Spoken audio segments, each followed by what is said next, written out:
एका छोट्याशा शहरात एक सुखी कुटुंब राहत असतं. त्यात आई वडील आणि त्यांची 2 मुले, दीपक आणि सोनू. वडील हे अतिशय मेहनती होते. त्यांच्या घरातला जास्तीत जास्त पैसा फक्त मुलांसाठी खर्च केला जाईल. पण एक दिवस त्यांचा मुलगा दीपक हा खूप हट्ट करतो की मला सायकल पाहिजे. वडिलांकडे तेवढे पैसे नसतानाही वडील त्याचा हट्ट पुरवतात. त्यासाठी त्यांना एक्स्ट्रा वेळ काम करावं लागते. कंपनीमध्ये पायी चालत जावं लागते. तरीही ते मुलांसाठी तेवढं करतात. एक दिवस घरी आल्यानंतर दीपक त्यांना बघतो की वडील खूप थकलेले आहेत.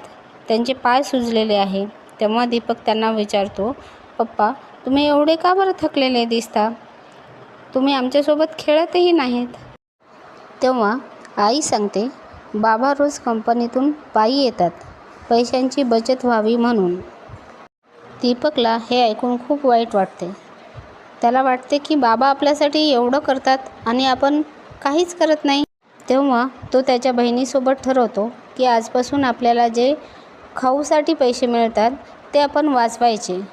दोघे भावंडे दररोज पैशाची बचत करतात. आई बाबांना न सांगता. आणि काही महिन्यानंतर त्यांच्याकडे एवढे पैसे जमा होतात की ते वडिलांसाठी एक सायकल आणतात. वडील ती सायकल बघून खूप खुश होतात. त्यांच्या डोळ्यातून आनंदाश्रू वाहायला लागतात आणि त्यांना कळतं की आपली मुलं किती हुशार आहेत आणि किती गुणी आहेत. एका छोट्याशा शहरात एक सुखी कुटुंब राहत असतं. त्यात आई वडील आणि त्यांची 2 मुले, दीपक आणि सोनू. वडील हे अतिशय मेहनती होते. त्यांच्या घरातला जास्तीत जास्त पैसा फक्त मुलांसाठी खर्च केला जाईल.